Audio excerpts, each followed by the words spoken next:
আচ্ছা। মান্না মরে গেছে, বেঁচে গেছে, আর সাকিব এখন তুঙ্গে, অবশ্যই স্বীকার করি সাকিব তুঙ্গে। শাকিব খানকে নিয়ে প্রশংসায় ভাসালেন কিংবদন্তি পরিচালক কাজী হায়াৎ।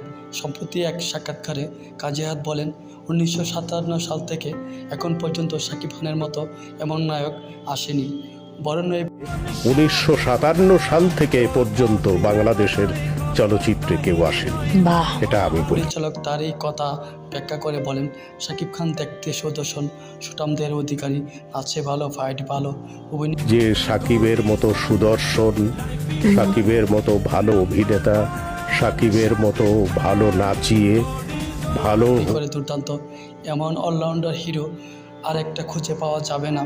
কাজী হায়াৎ এমন একজন কিংবদন্তি পরিচালক যিনি প্রয়াত নায়ক মান্নাকে প্রতিবাদী নায়ক, রাজনীতিবিদ নায়ক হিসাবে আবিষ্কার করেন। ওনার নির্মাণজলিতে রয়েছে অসংখ্য সুপারহিট ডুপারহিট সিনেমা। উনি যেহেতু শাকিব খানকে নিয়ে প্রশংসায় ভাসালেন, তার মানে তিনি না বুঝে না জেনে এমন মূল্যবান কথা তিনি বলেননি একজন সুপারস্টার মেগাস্টারকে নিয়ে।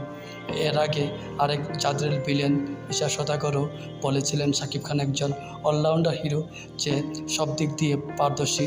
প্রিয় ভিউয়ার্স, শাকিব খান সম্পর্কে কিংবদন্তি পরিচালক কাজী হায়াতের এমন মূল্যবান কথা শুনে আপনাদের কাছে কেমন লেগেছে প্লিজ কমেন্টস করে জানাবেন।